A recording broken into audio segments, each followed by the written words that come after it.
kursi, mebel, meja. Oke? Kalau luas ini, Allah bikin hutan rimba, manusia bikin kebun dan taman. Kan gitu. Rahmatnya Allah berupa hutan belantara, manusia mengolah warahmatullah menjadi wabarakatuh dengan transformasi sistem dan lain sebagainya, dengan negara apa kerajaan, tapi pokoknya rahmatnya Allah dijadikan barokah. Hutannya yang produktif dijadikan perkebunan, yang kreatif dijadikan taman. Itu transformasi dari rahmat ke barokah. Kan gitu. Allah kasih padi, manusia bikin beras sampai nasi, kan begitu. Jangan Tuhan suruh ngeliwat. Wes ngekai pari juga kan nutup pisan ini. Enggak, tugas Allah dibatasi oleh dirinya sendiri, cukup memberi benih padi. Terus manusia panen padi, digiling, dihiler itu menjadi beras, akhirnya dijadikan nasi, begitu seterusnya. Ini adalah padi-padi yang oleh dijadikan beras, dan malam ini nasinya kita makan bersama-sama, kan begitu. Jadi ini partner kerjanya Allah Subhanahu wa Ta'ala, berbagi tugas. Makanya dia bilang tadi, kalau nggak ada Allah, nggak ada Muhammad, nggak ada ini. Nah, pembagian tugasnya seperti itu. Seluruh BUMN di Indonesia ini asal-usulnya adalah dari kerjasama seperti itu. Awalnya dulu adalah tanam paksa di Indonesia, ketika kaum neoliberalis menang kaum liberalis menang di Belanda, terus mereka bikin perkebunan supaya bisa ekspor dari Indonesia ke seluruh dunia. Teh, kopi, coklat, vanili, tembakau, dan lain sebagainya. Maka mereka bikin perkebunan, mulailah industri liberal. Untuk itu mereka bikin perangkatnya, transportasi, bikin kereta, mereka bikin segala macam yang diperlukan untuk menyangga industri ekspor ini tadi. Maka akhirnya dijadikan tanam paksa, karena kalau tidak dipaksa, penduduk Indonesia tidak mau terlibat di dalam industri, mereka akan bikin sendiri-sendiri, maka ada tanam paksa. Kemudian pada tahun 1870, datanglah Van Deventer dari kota Deventer, yang kemarin kita datangi sama Kiai Kanjeng. Deventer ini orang yang melahirkan politik etis. Dari penjajahan tanam paksa ini kemudian ada sisi kemanusiaan dan filantropi, kemudian yang bekerja keras ini dibebaskan dan diberikan santunan-santunan. Sekarang yang namanya politik etis ini menjadi LSM, menjadi CSR di perusahaan-perusahaan dan seterusnya. Nah, perusahaan-perusahaan Belanda ini termasuk pabrik-pabrik gula dan lain sebagainya itu pada tahun 50-an kemudian dinasionalisasikan menjadi BUMN. Waktu itu teknologi belum mengerti ada minyak, belum mengerti ada emas, belum mengerti ada batu bara dan lain sebagainya. Perkembangan dari Belanda itulah kemudian sekarang menjadi BUMN, persero yang sangat banyak di Indonesia, yang kita tidak siap untuk menanganinya secara berkeadilan. Pancasila tadi itu.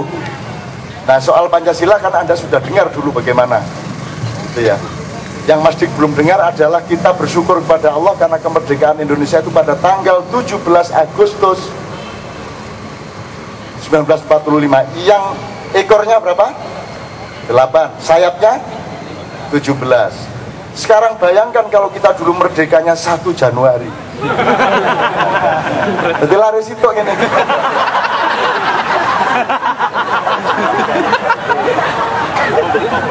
Garuda 1 Januari, apa ekornya 1, ininya 1.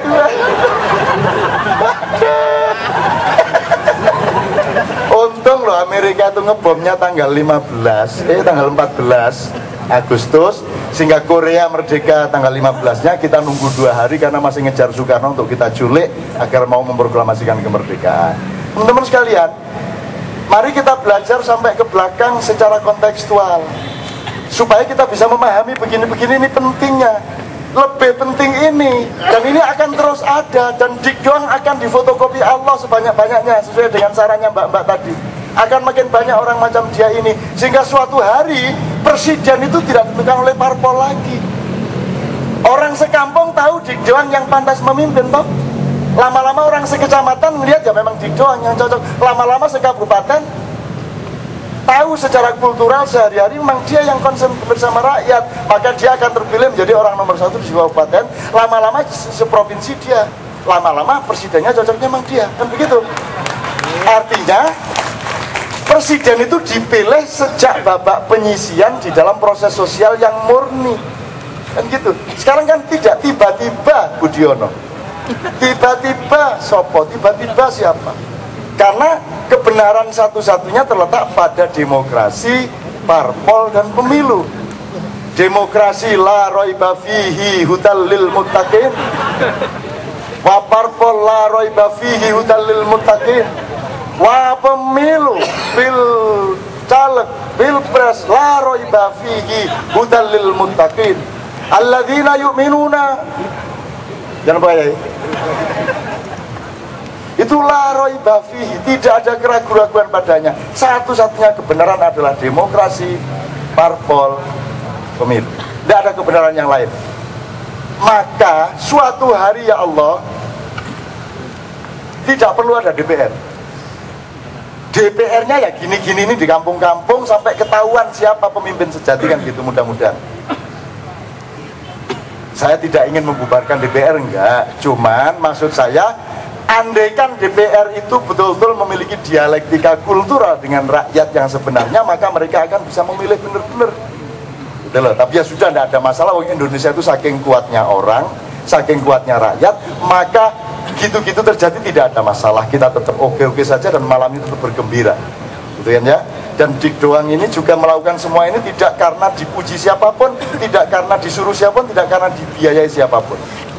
Untuk memastikan kabinet yang baru yang besok ini akan dilantik setelah pemilihan presiden, itu diperlukan suplai biaya dari luar sangat banyak untuk menentukan siapa mendatangi siapa, siapa mendatangi siapa, siapa ketemu siapa, parpol apa ketemu parpol apa, dikayak sampai akhirnya matangnya malam ini. Nah, begitu kan? Itu semua jangan dipikir tidak ada tidak ada desain, semua ada desain. Yang agak kisru-kisru dan agak konslet-konslet itu bisa membuat perkara seperti pembunuhan di padang golf misalnya. Itu karena ada konslet di tengah desain-desain itu. Dan Anda, wahai rakyat Indonesia, tidak akan pernah bisa mendapatkan informasi mengenai apa yang sesungguhnya terjadi, kecuali kita kumpul-kumpul seperti ini. Karena sampai hari ini belum ada informasi hukum mengenai kasus itu. Yang ada baru perpanjangan tangan dari katanya ketoke ngene, iki nyambung rene, ketoke. Tapi belum ada pernyataan informasi yuridis mengenai hal itu, sehingga sampai hari ini belum bisa tentukan motif pembunuhannya itu apa. Mestinya kalau seseorang sudah terdakwa, sudah jelas motifnya. Tapi di Indonesia ini bukan negara yang bukan Indonesia. Indonesia ini bisa terjadi apa saja karena Allah sendiri yang berkebun di Indonesia. Semua manusia bikin kebun-kebun, termasuk Nokia, itu perkebunan besar. Tapi Indonesia adalah kebunnya Allah sendiri langsung. Dengan malaikat didatangkan untuk menjadi mandor-mandor di sini. Jadi kalau ada aneh-aneh di sini, tidak usah heran, tidak usah kagum. Nanti akan ada jalan keluarnya. Perkara tidak ada jalan keluarnya sudah biasa, kita tidak mendapat jalan keluar. Misalnya, sehebat-hebat Amerika, merdeka sudah 200 tahun lebih, mereka baru bisa mencapai 2 partai. Kita baru 5-60 tahun sudah mampu bikin parpol berapa? 44. Tuh kurang bagaimana? Jadi kalau ada orang Amerika